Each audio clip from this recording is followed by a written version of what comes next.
A is for Alcoholic is a program about recovery. My name is John, and I'm an alcoholic. And my name is Jerry, and I'm an alcoholic. Join us as we go through the alphabet of alcoholism, one letter at a time. It's the final show, Jerry, of the season. Not the final show 2018. But, not ever, yeah. But 2018, yeah. Z's a tough one. I had a bunch of different words and phrases, and I was like looking up less than zero and zero dark 30, and I couldn't. Yeah. There was not much. So this last one, Jerry came up with Z is for see you next year. So as much as we all love puns and play on words, we're also joined by Jerry's dad. We're recording this on his name is Jerry as well. Welcome. Thank you. Appreciate it. I'm glad to be here with you guys. Yeah. And we are recording this on Christmas Eve, and so that's why his folks are in town. And so see you next year. We kind of just wanted to have a open discussion about the last year and the next year, and discuss sobriety. I don't know, maybe sobriety resolutions. I don't know what if that's, I want to discuss. I've never consciously made one, but well, you made one. Not necessarily. I made one big one. Yeah. Yeah. That's the most important one. But never within like sobriety itself. Like I resolved to be more sober. Mm-hmm. I'm not sure. Yeah. Well, I don't know. Yeah. But maybe. Hey, it's not out of the element. And we've gone through a lot of stuff, and we've talked about a lot of things. And don't you guys worry, we will be going back through the alphabet. I was thinking maybe we could do like a different alphabet, do like a Greek alphabet, do like the Chinese alphabet. If you wanted to, we could get really weird. Yeah. But we're gonna recycle through A through Z, because I don't think that there's any shortage of things to discuss. I don't think so. First say thank you to all of our Patreon patrons. We do appreciate you as always. If you would like to be a part of that Patreon crew, it is patreon.com/AIFA. And as always, we're brought to you by Green Camel Press, which is my other company. And we make greeting cards. We're working on comic books. We're working on a children's book. Lots of good things over there. There's a lot of video work and illustrations. Also, we do electronic greeting cards for anybody who's interested. It's all on the website there, greencamelpress.com.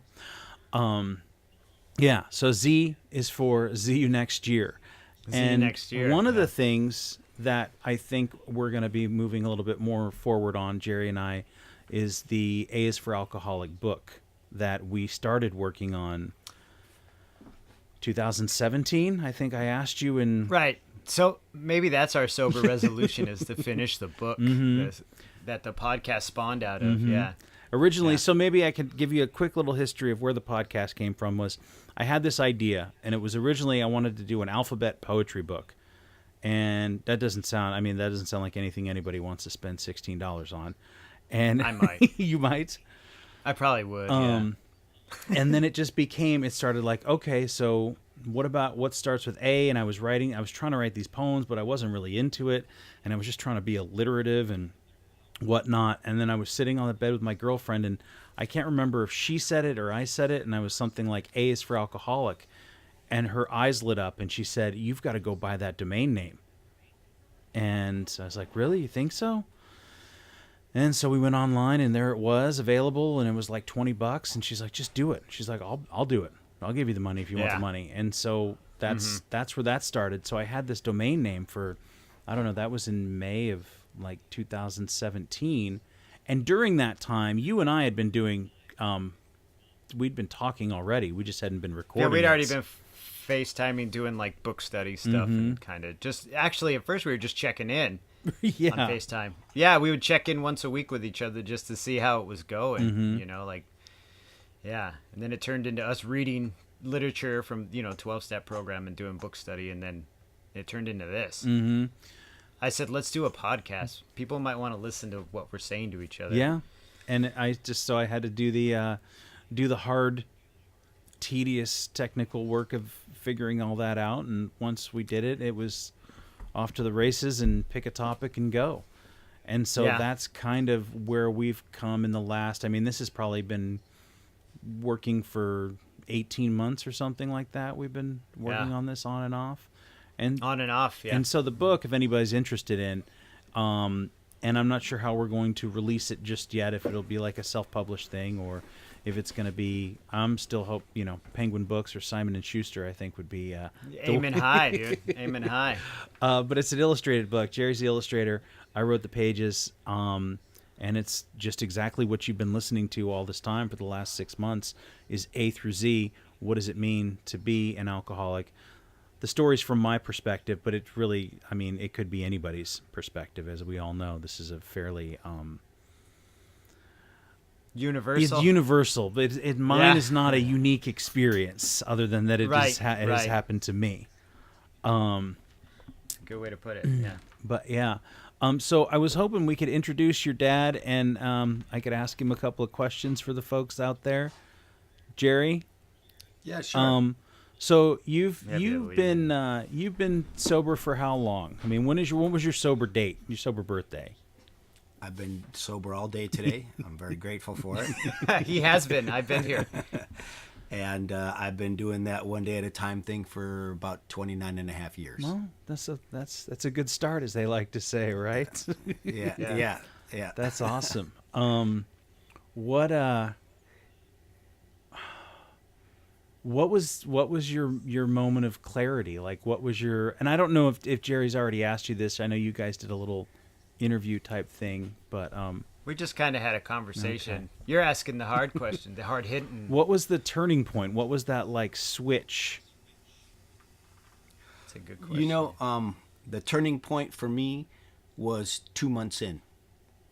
I was 2 years of every single day saying today's the day I don't have a drink, and doing a tranquilizer in the morning so I could get through my morning hours, and then going out at lunchtime and doing whatever I needed to do to catch a good buzz, and the next morning waking up and being disgusted, and no matter what I did, that was just the process. So I was having my world start to kind of cave in on me. There were it was coming from all sides: family, work, just everything that was happening. I was in trouble, and so I realized I needed to do something. I wasn't in the position to be able to go into a rehab. I would have probably lost my job had I. So I figured, well, it says anonymous on the door. Maybe I'll know what I'm doing. So I stepped into a meeting of Alcoholics Anonymous with absolutely no intention of getting, stop drinking the rest of my life. My intention was, to go and talk to the pros and learn from them how I'm supposed to really drink so I could go back out and have fun at it again. And I won't go through the lengthy process of what the first 2 months were like, but like everybody's first 2 months, it was just painful and a nightmare, but it was really. I came home one day, and the fog had cleared, and I had a big steaming plate of reality looking at me. And throughout everything that I'd done, all the dastardly deeds, all the letting people down, the one thing that I was sure of is I was always a great dad. I'd always prided myself on, I was the kind of dad every kid wanted to have. And I came through the door one day, and there was Jerry's younger brother, Joel. He was, I don't know, 2, 3, 4, somewhere in that time. I have to do the math. But when I came through the door and, I'm home, I saw him, and there was fear in his eyes. I'd never beat him physically, but just the, position that I had, the chaos I'd caused in my own family. And I saw my little boy, and it's even hard to talk about 29 years later. Fuck. I'm sorry, I don't want to cuss on your... No, we cuss like crazy. But I walked in and I saw that fear in his eyes, and I thought to myself, dear Lord, what have I done? That was my moment of clarity. Yeah, to it's so it's a lot of it is not until we see it in somebody else's face, or I spent all this time, I don't know, almost 20 years, and just being so destructive and not even realizing it, thinking it, and Jerry and I have talked about this before, where even when we were drinking together, it was all just, we would we would just excuse the behavior. It was like, whatever, man, that's just how Yeah. it goes. I mean, we hang out and people flake and people yell and people scream and people cry and like that was just par for the course, you know? Yep. And now I think it's just like those things that I would not even tolerate. And when I see it in somebody else, or when I think back to those moments, and I don't have kids, but people that I've hurt in the past, and you're like, oh God, you know, and my story was different, but it's such a thing to see somebody else who's hurting and go, I did that, and it definitely will snap you right out of it. My actions have spurred that, you know. It's the things that during my active drinking the things I was more tolerant of, you know, they would get, like I've probably stated that in the past, they would get worse and worse, but since it was par for the course, I was more tolerant of those kinds of things, you know. Those things that now, yeah, I'd look at be pretty I wouldn't say insurmountable, but be pretty heavy, you know. But during drinking, yeah, those things, dude, during drinking, walking like an 8-mile round trip to get a warm bottle of bourbon in the desert, like dude, I won't walk like a mile and a half to the bus stop, you know. But if it's an 8-mile round trip walking 8-degree heat to get a warm bottle of bourbon, then yeah, let's do it. You know what I'm saying? And that was acceptable. That was like totally normal. That was how we're gonna roll. This is what we do now, you know. Yeah. So yeah, and I can relate a lot to, you know, what my dad went through with my family, and I think it's universal in the sense that, yeah, it's seeing the effect of what your actions have on the people you're closest to, that these are the people you're not supposed to, you know what I mean, affect in this negative way. Yeah, it's a heavy damn thing. That'll definitely lift the fog, man. Yeah, absolutely. And yeah, I sat in it. and when you know, Jerry Sr., when you talk about the fog like clearing, did you then, because I know that for me, I very much like dragged my heels about it, and I was very skeptical, and I was almost, and I think I've mentioned this before, where I was almost kind of investigative about it, like, what's up with this? Is this for me? I don't really know, but I guess I'll give it a shot, and I was very suspicious. Did you jump in, and were you excited, and were you like, I'm going to get me some sobriety, and this is exactly what I need, and or was it more difficult than that? I you know, it's funny you mention that, because looking back, and I've thought about this before, I didn't ride that pink cloud, man. Nobody ever get. Really? Yeah, somebody better give me my damn pink cloud. I haven't gotten Maybe it. you'll get it tomorrow. Yeah. But it was a matter of, for me, it was too serious to really have a pink cloud. Yeah. You know, I felt that there was a lot of work to be done. I didn't dive right in to the steps. You know, I've just and not even to use the term procrastination. And it wasn't a matter of, you know, I was being standoffish and waiting to see what was going to happen. I just I had a really good sponsor from the very beginning, and I had some people that, you know, being in Nogales, in a very small town in southern Arizona, you know, there were people who were in the program that, well, when I walked into my first meeting, one of my ex-bosses, you know, patted the chair next to him and said, "We've been waiting for you, kid." You know? and so, you know, it was those kind of people, you know, who were helping to guide me. But everybody told me the same thing, and it's something that I was sharing with Jerry earlier. You know, that it was talking about the physical, and then the mental, and then the spiritual. Yeah. You know, and nobody said that the spiritual was a prerequisite or it had to happen, but everybody said, you know, the physical and the mental had to happen. And so I quickly realized that, you know, once that physical addiction had been lifted, and, you know, that reality was staring me in the face, you know, I was being offered tools, you know, and I can use the tools, you know, or I can try to do it on my own. And I'd seen how, you know, successful doing it on my own had been, because, you know, like I say, in all sincerity, every morning for 2 years straight, you know, I was going to do this. And hearing all the cliches about, you know, turning it over and surrender, and how well, you know, things were doing it when we were driving the bus, you know, all those examples, they played right to me. Mm-hmm. And so, you know, to this day, I always say I'm sober in spite of myself, not because of myself. It was the people in the rooms, and and my higher power. But I had a very weird thing happen to me, and I don't want to hog the whole show. No, if, please. It's been us two talking to each other because forever. It's funny. I always go to a meeting and say this story at Christmas. So if you don't mind, but it was September 28th when I had my last drink in 1989. Okay, I had it, man. By the time it was Christmas time, I was okay. I was going to be able to go back out. There was no way I wasn't going to make that Christmas toast with the Bacanora, the Mexican moonshine. And I was ready to do it. 2 days before Christmas, and I knew that at Christmas I'd be ready to drink because I'd graduated, I had an incident where I had to do a 12-step. And it'll take too long to describe everything that happened. But basically, I knew the individual. He was who I really wanted to be. I always wanted to emulate him. He had the gift of gab. He had the Porsche. He had the house. Everything that I thought, were commercial successes in the business. We were both in the same business, was what I was striving for. And there he was. There were, 2 gifts on the dining room table for his 2 daughters. His wife and kids had already left him. And there were just busted booze bottles everywhere. And I literally saw my face sitting on his head, man. When I first walked in the room, I couldn't talk to him. It was like the weirdest experience I'd ever had in my life. It was my head on his body, and I was the one going through that. And so when we were driving, it was a 60-mile drive up to the closest rehab center, and on the way back, the guy who had asked me to go on the 12-step meeting with him says, you really weren't that much of a help. I thought you knew this guy.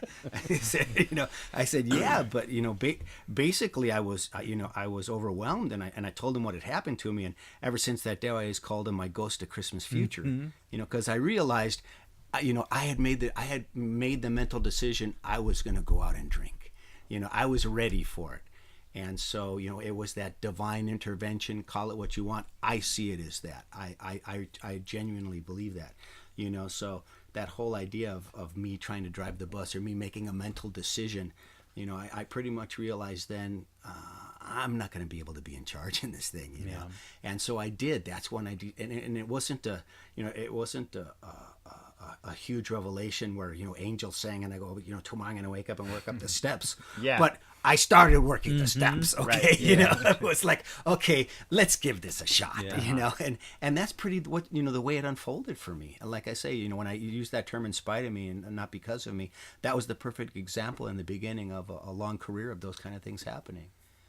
You talk about the seeing your head on somebody else's body or seeing your face on their head, and I had I guess in those early days, and so not even early for me. It was the last day that I had a drink, and it was that last bottle of beer, and I'd also been drinking for 2 days straight, and I had also been hungover all day and drinking on top of it while I was at work, and one of the things that I saw these visions of all the stuff that I was going to lose, and I saw them as clear as if they were right in front of me. It was so bizarre. It was beyond just imagining, or it was beyond a dream. I saw these. It was like everything was gone. Everything that I had worked for, and everything where I was at, and all the people that I was going to lose it all. And it was it was just a very visceral image. It was frightening. And that's kind of, I think, to me, after I had destroyed that last relationship,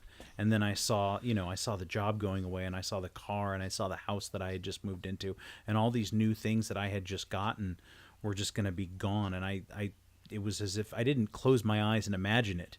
I could just see it everywhere around me, like this sort of, It was very strange, but that was definitely that sort of weird divine intervention that shows up and says, hey, which one do you want? It's all there. And that was the day that I was like, okay, I have to be done now. I can't go any further.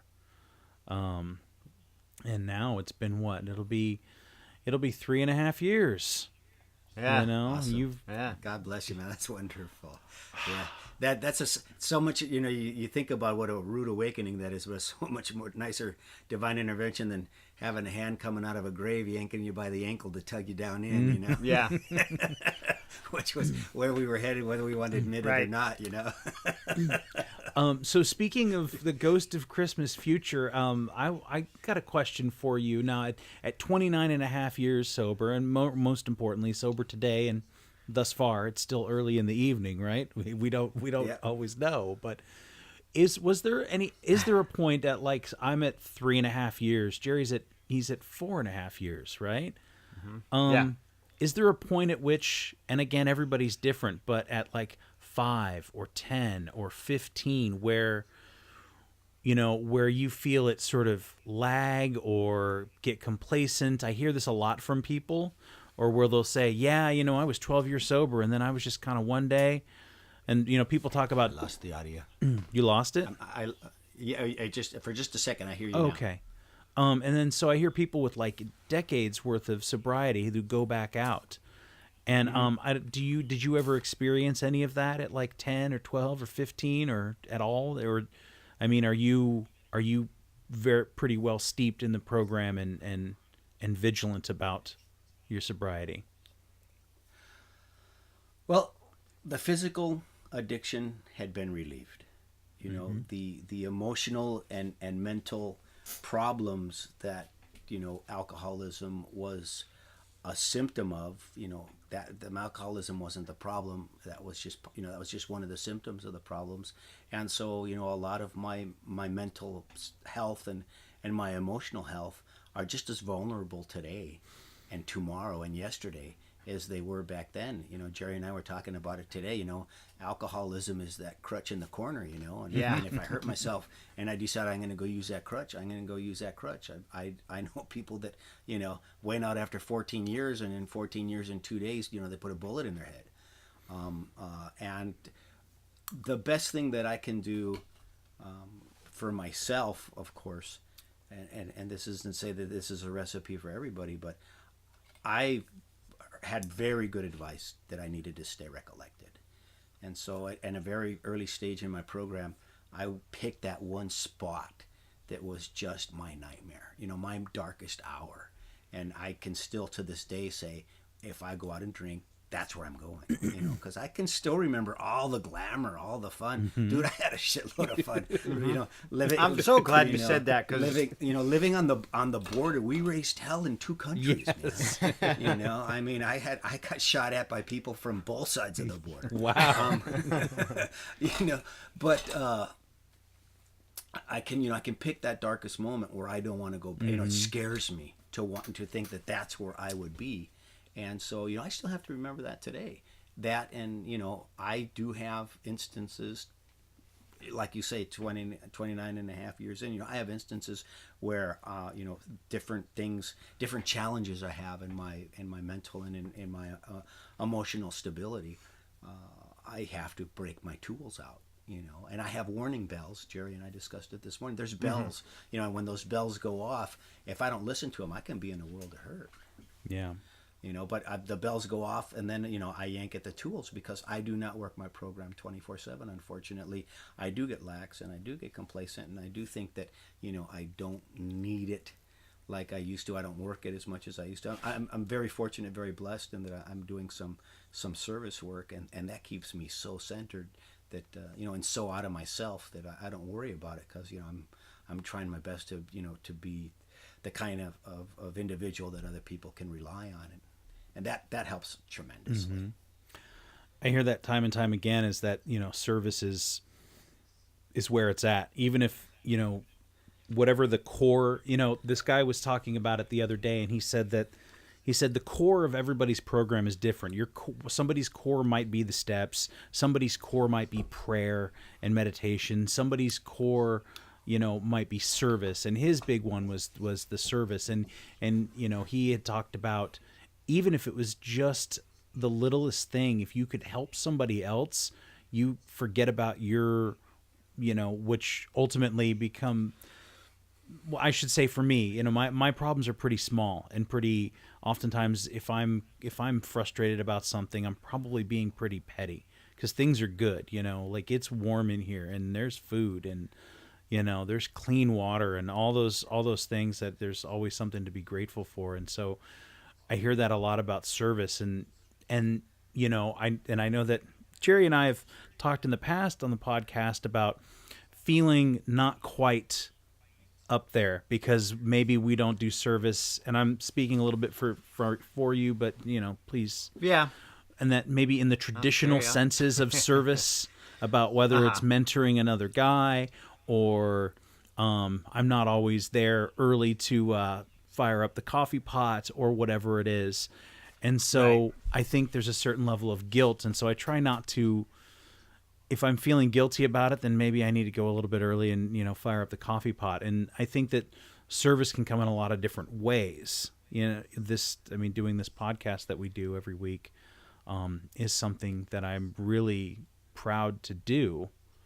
And the thing that gets me excited about it is when I hear from somebody, and it's a big deal. It's a really, really big deal to be able to help other people. And I think that even if it's has nothing to do with sobriety or a program, if you're helping somebody else, then that gets you out of your own head. And that's where all the problems are, right? Alcohol, like you said, alcohol is just a symptom, or alcoholism is just a symptom. Mm-hmm. Well, this is just my humble opinion, and I'm not anywhere near an authority, but I think both of you should be feel. I don't want to use the term good about yourselves. It's not about you guys, but as far as how you're helping other alcoholics, I scrape my head against the wall as to how do I get through to that 19, 20-year-old kid. I just can't do it. They're not going to read a big book, they're getting everything they have off of their telephone. And, for them to have a podcast and to be able to reach that next generation, through the medium, through the ways that they're assimilating information, I think is fabulous, man. I'm super proud of you guys. I think it's, I think you're doing a wonderful service to any recovery program. And so, in the respect of, not doing enough or anything else, and 5-6 years from now, they're not going to be handing out big books because nobody's going to read the damn things. Right. We're going to be doing stuff like this. So, God bless you, man. I'm happy for you, and I'm proud of you. And this is something that is definitely providing a service. Don't kid yourselves. So we just got to get the memes. We got to do the sobriety memes. And do you think? Yeah. How do you see the future of sobriety? Because I hear a lot of things from a lot of people, and there's a lot more talk about it, scientifically, if they could just fix the gene, they're so close to fixing the gene. Or there's a whole nother group of people who say, hey, man, I don't need your program. I've seen things, and I don't have all of the research, but, alcoholism is not a disease. Sometimes people just need to, get a hold of their life. And there was one article I read, and it was basically saying that dry January, which is where people take a month off of drinking, they're like, you got to be careful because, then you don't do it for a month, and then all you're thinking about is that next drink. And if there's nothing in there for you to fill the hole, so don't go trying to go dry, because then you're just gonna crash and burn at the end of the month. And I'm thinking to myself, the thing that you're saying you're missing is some sort of program. Whether it's, I don't care what kind of program it is, right? There's another one called Refugee Recovery that is all based around Buddhist teachings, which I think is where a lot of Bill W. he got lots of his, obviously, from Buddhist teachings as well. So, you see the future of recovery and people not reading these books. We're going to have to get out to them a different way. It's got to be technology, right? Well, you said about it not being a disease. I just want to, if I can, I'm going to read a quote from Dr. Kevin McCauley. He's director of the Institute of Addiction Study. And this was presented to me when I was participating in a national convention. This is from the studies that they're doing at Duke University on addiction. And this is the medical term for addiction as of 2018. Addiction is a stress-induced defect acting on a genetic vulnerability in the dopamine reward system of the midbrain and the glutamate choice system of the frontal cortex. And these doctors were showing us MRIs. Remember the old "this is your brain on drugs" about the egg in the pan? Well, they were actually showing us cutaways of a functioning brain. And it's scary as shit to watch, what's happening to a person and what's happening to a person on these different drugs. And what's happening to that same person after long-term use on the drugs, even when they're dried up. I mean, it is definitely a medical problem. But when you talk about people aren't reading big books anymore. If you walk into any normal rehab center in the U.S. today, and maybe 5-10% of those people are in there for just drug addiction or just an addiction problem. The vast majority of it, they're addressing their mental issues. There's dual recovery programs that are going in.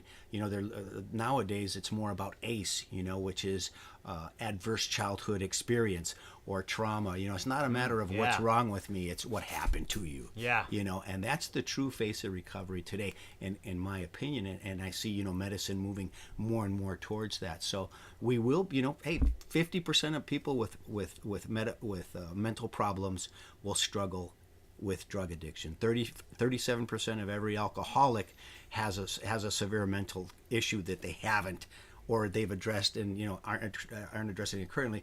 But everybody's looking at those co-addictions or those co-problems, whether it's an emotional problem or a medical problem or just something with a trauma. A good buddy of mine lost his kid and he went on a 4-year bender. I mean, it's just a matter of what sets you off. Again, it's not what's wrong with you, it's what happened to you. And I think that is a big difference from what it was for me when I first came into the program, where it was, you put the plug in the jug and you fake it till you make it, and all the other things we did, during our recovery.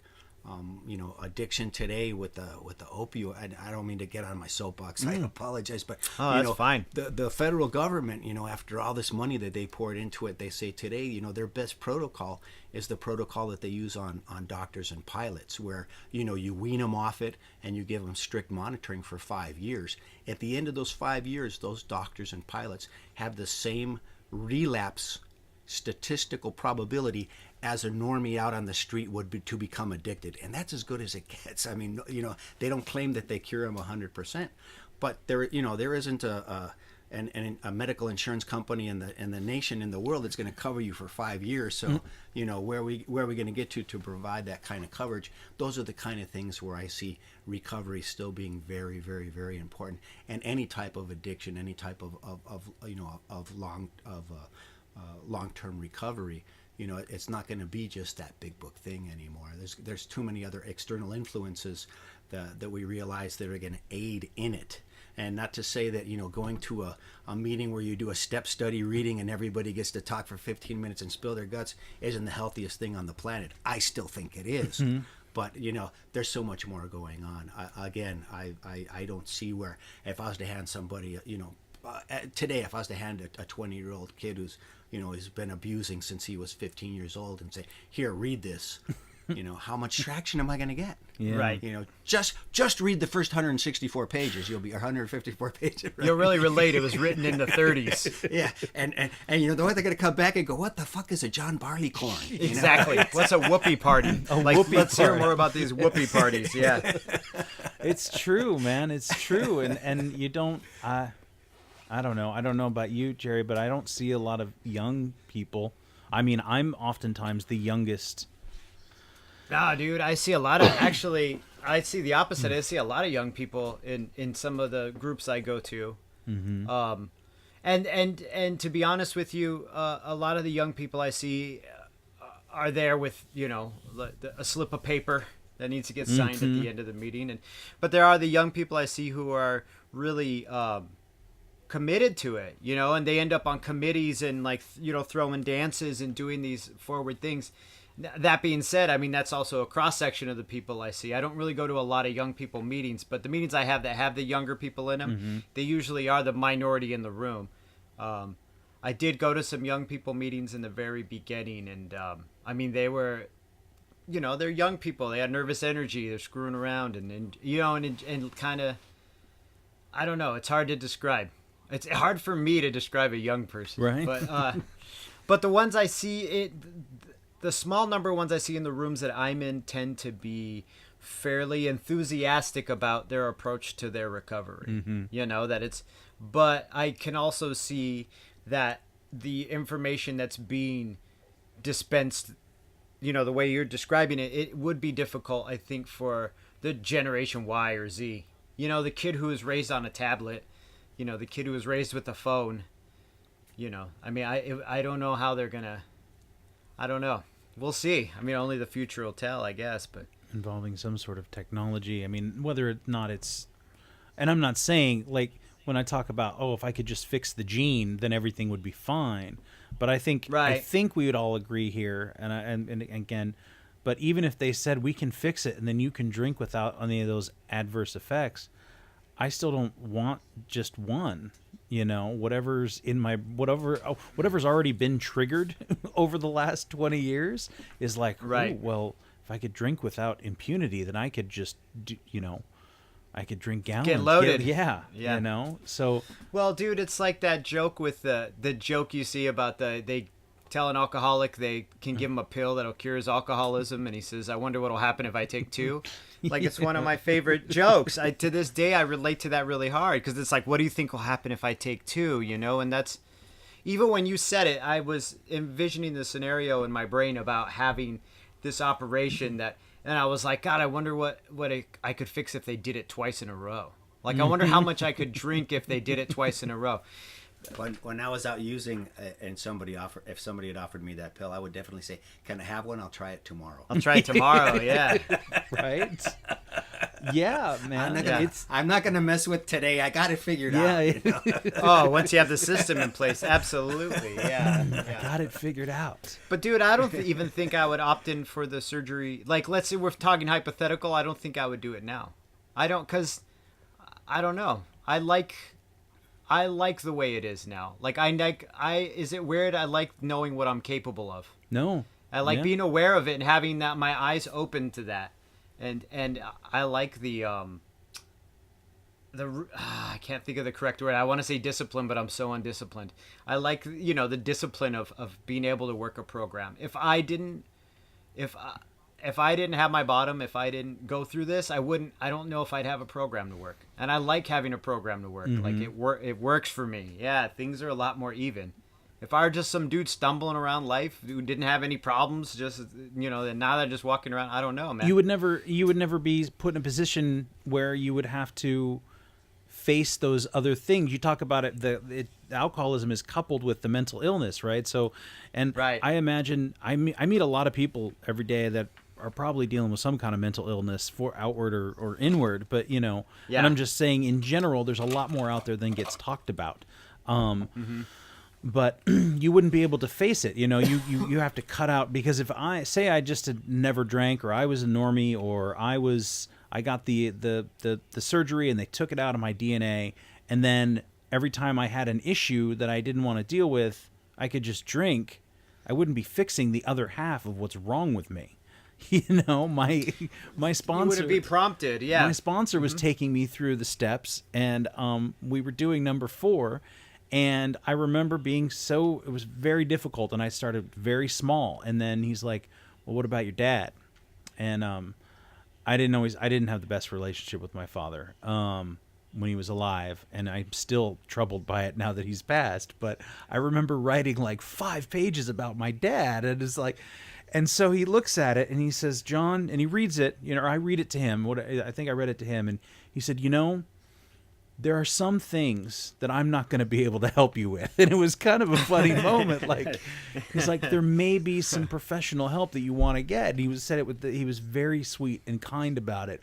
But, basically that there's this whole other part that doesn't get dealt with when we're constantly trying to numb it out, Yeah.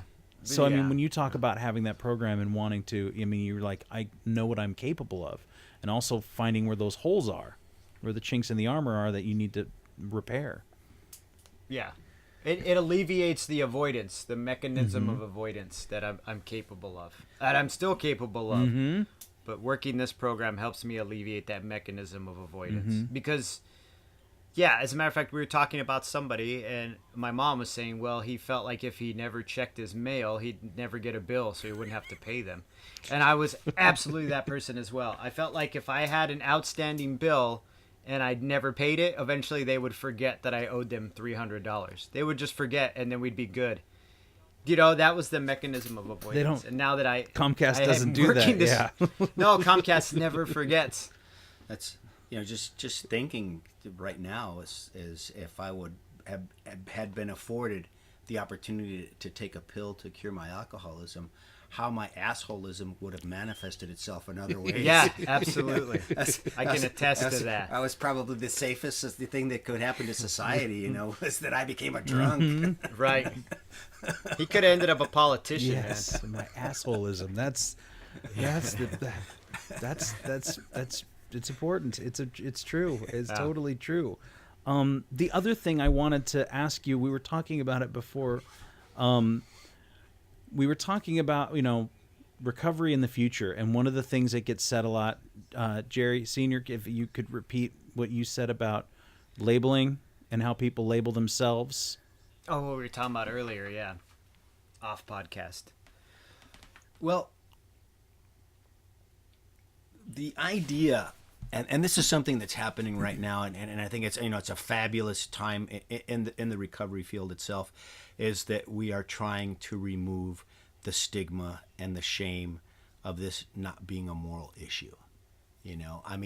What happened to me, I could live a life. I maintained my anonymity for 26 years, and I could function in society and be this anonymous, and hide what my struggles were.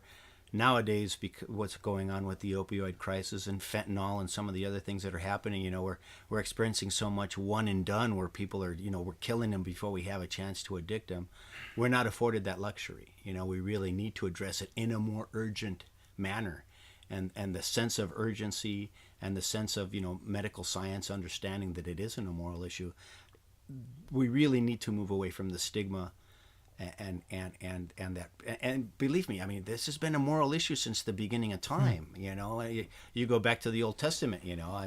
Drunkenness was okay to drink. It wasn't okay to be a drunk. Mm-hmm. And so this is something that isn't a new thought. And to start to break that barrier down. And it's really, we're just following the same format that's been happening with mental, breaking down the stigmas of mental illness. Just recently within the last couple of decades. And we're seeing that in the recovery field now, but it's so urgent that people understand not only the person that's suffering, but their family members. How many people suffer in silence because they're afraid that their neighbors or their fellow parishioners at their local church, where they should be going for love and support and community, are terrified that somebody might find out that their daughter's on the street as a meth head and she doesn't have any teeth left in her head type stuff. Mm-hmm. And instead of being able to turn to her community for support, she's living in shame and fear and loneliness. And those are the kind of things that when you talk about labels, I think that really the major leap that we need to make is tear down the old labels and create new ones. There are people who are struggling and need support. There are people who are suffering, mental illness along with addiction. There are people who are suffering, medical problems, and just remove that stigma of it being a moral problem. Is I think paramount mm-hmm. for this country and for our planet right now is the way we treat substance abuse and any kind of addictive personalities, whether it's eating disorders or gambling or no matter how it manifests itself. But that label thing, I think right now it's such a relevant topic, and I think it's so important because we have all the knowledge. It's just a matter of how much are we gonna invest into letting people know now's the time to change that thought. Mm-hmm. And that idea of I'm no longer, I don't recognize myself as an alcoholic. I mean, I do, but saying it in that you said I'm in long-term recovery was the way that you posed it before that I liked. You say, my name is John and I'm in long-term recovery. Man, we're gonna have to change the name of the podcast, though. Right? To Ellis for long-term recovery, I think. Damn. Yeah. Oh man, I hope you didn't order those T-shirts. Right. So, but I think it's great. I'm beginning long-term recovery. How are you going to word that, John?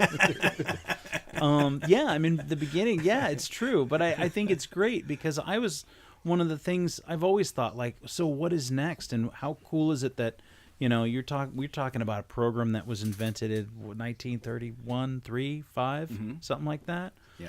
Yeah. So we're going to be coming on 100 years, and there's a lot of discussion about, keeping text the way that it is and what should be changed. And I don't think anything needs to be changed, but I certainly think that there can be updated versions, when you talk about changing labels, I mean, that's huge. And that gives people a little more hope and doesn't make them, you're right. People feel bad enough about things when they're shooting up meth and drinking cheap booze. I felt terrible about myself. And, Jerry and I have always talked about it. We used to kind of wear it as this badge of pride and be like, yeah, I'm an alcoholic, whatever. Okay. And there's not a problem because I admit it. I'm like, that's just another, that's the assholeism coming out. Yeah. But yeah. So I guess I also wanted to ask Junior, what do you think about any resolutions for the new year in your sobriety? I mean, maybe you haven't thought about it, but I made a resolution last year to not get a haircut and to lose weight, and I've succeeded in both. So maybe this year I'll get a haircut and gain weight. I don't know. Yeah, I'm not sure. I haven't really actively thought about it. Because for me, I always felt like, resolutions were just promises I couldn't keep. And then I didn't get a haircut and lost weight. What I'm saying is, like, I did fulfill those two things that I thought I would do for the entire year. So I don't know. I mean, but if you're talking about improving my life, I don't know if that's the course we're going on recovery, here. sobriety, or improving myself, sobriety, recovery. I don't necessarily have any. I just want to keep working this program. Yeah. Every day, I just want to keep doing what I'm doing. Like today was a great day. If I could have more days like today, which I do most of the time, I would say, 4 days a week, I have days like today that are really great. I have those 3 that are gimmies or, up in the air. But yeah, if I can just continue with that, that'd be awesome. Yeah. As long as I remember that it's going to be all right, things are going to be okay. And I might have to go through some shit every once in a while. I think I'll be all right. So I don't really worry about it too much. I don't know. Maybe the next round with A, I'll have something for you. Yeah. I just always feel like I want to. There's part of me that wants to get more involved, and then I back off, and I don't know if I'm scared or lazy or both. Or there's I think there's several character defects that still are need to be lifted, and that maybe you don't want to have character defects lifted sometimes because that's scary and weird and different, and they're kind of comfortable too. They fit real good. Yeah, they look awful, but they fit good, right? It's just you just I love to wade in that mediocrity sometimes. So I think that at some point I would like to, for me, do some sort of service, and there's plenty out there. There's plenty of people who need it. Yeah. But yeah. It's it's a trip. I can't believe it's going to be 2019. That we made it through. We didn't waver on 1 week. We did this 26 weeks. This podcast? Yeah. So I think that's pretty impressive, actually, for both of us together to actually fulfill it. Yeah. To not flake out or get tired halfway through and be like, yeah, this is boring. But it hasn't been boring. It's been a lot of fun. So. Yeah. And then Jerry Sr., I had one other thing because, excuse me, the last time that we saw each other was, I believe, there might have been a trip into Seattle, but the last big time was in 2009 at your son's wedding, and I had a question because I remember you talking to me, and you're like, so there's going to be about however many people it was, 100 people, 150 people. You're like, so how many quarts of gin do you think I should get? And we were sitting, we had this whole conversation because I used to bartend. And how does it feel, or how do you resolve in yourself that you're going to go ahead and, as somebody who 25 plus years sobriety at that time, or 20 some years, and that you're going to have this huge drunken slop fest in your backyard? I don't know. I mean, does it, you didn't seem annoyed or bothered other than trying to get that damn dance floor flattened out that afternoon, but that was tough. Frustrating, the dance floor. But how do you reconcile that? Or what? I mean, are you just like, well, and people are going to do what they're going to do, and throw a party? And was that weird or hard or?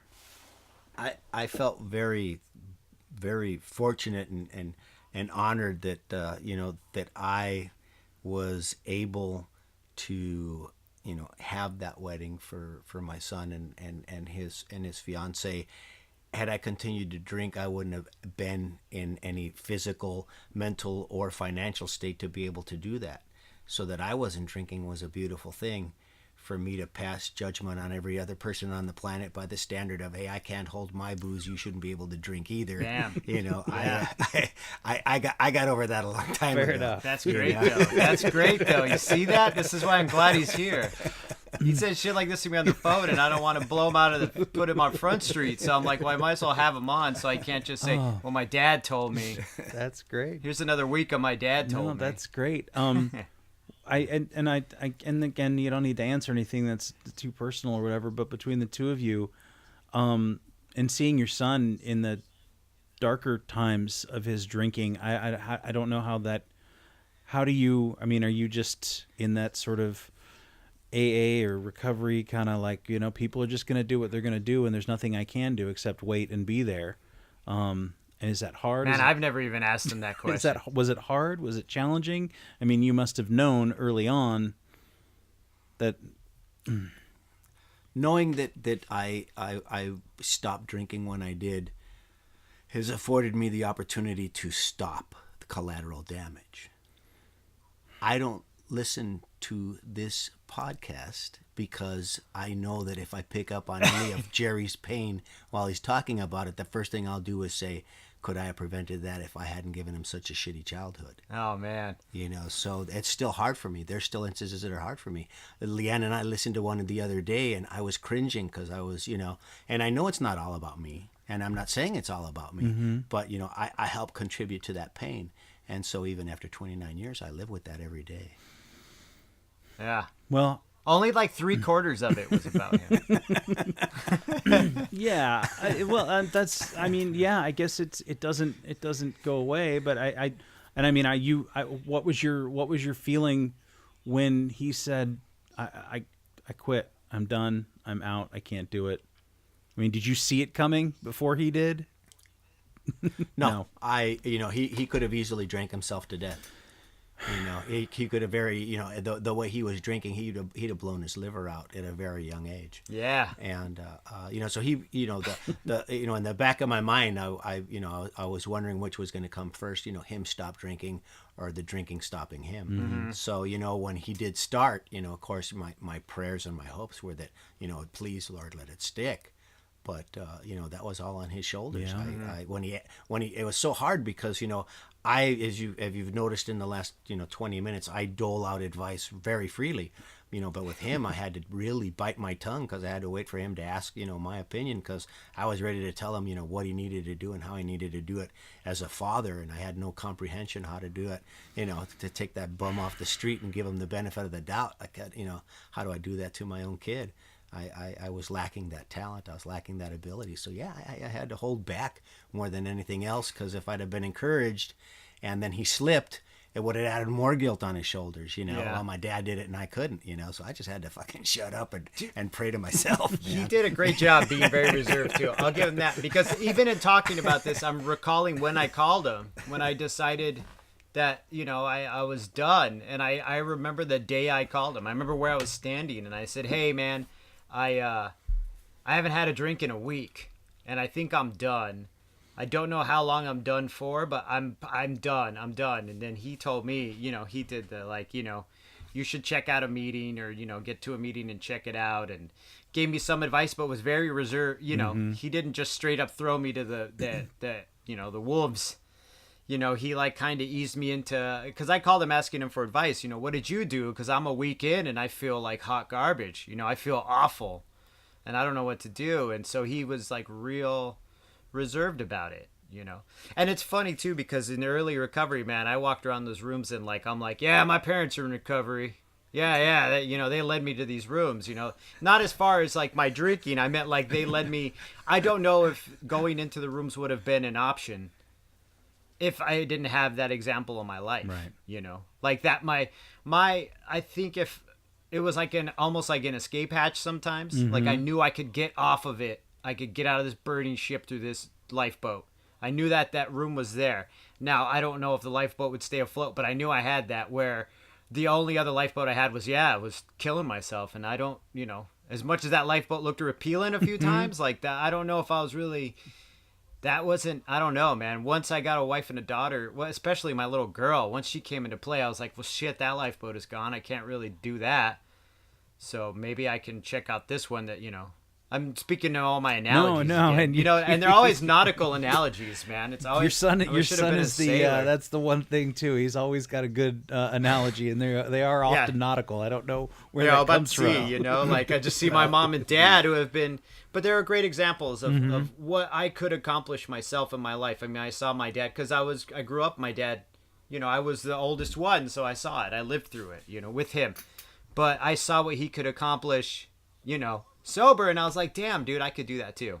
You know what I'm saying? Like, at least I think I can do that. So yeah, I hit him up. I mean, what else was I gonna do?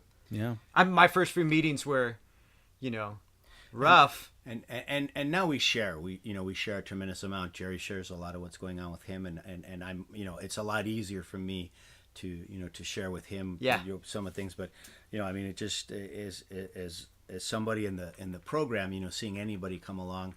You're happy for that individual, but the parental pride is something that I mean, it's just watching him become the man that he's become is and knowing what he had to go through to do it.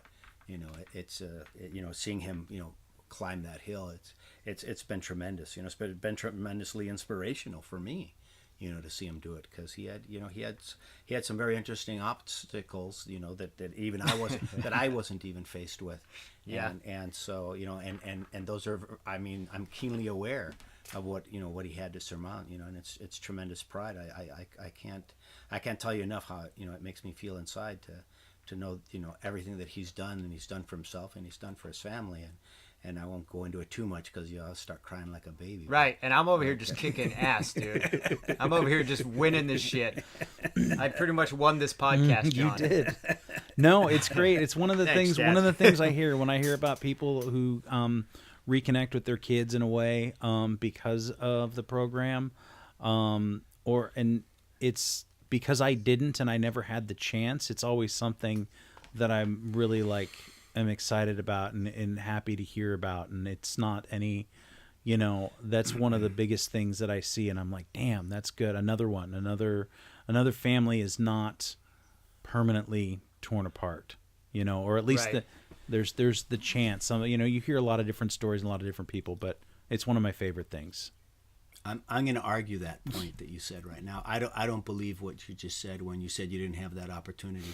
Never, ever forget that there's, that guy sitting behind you in the bleachers cheering you on.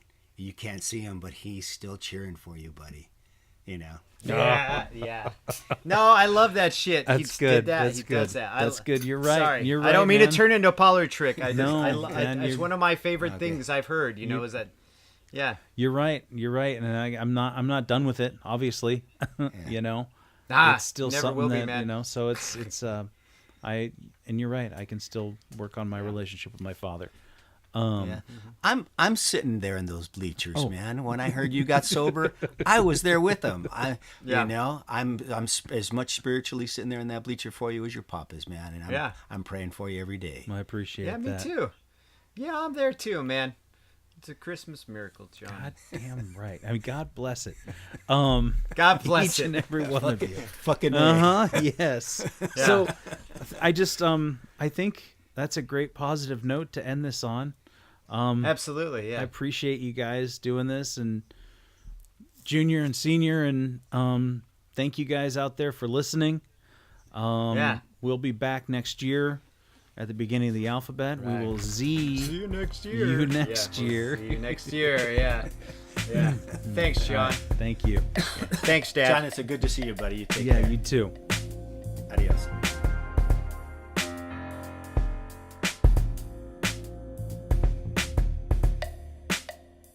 Thanks again for listening.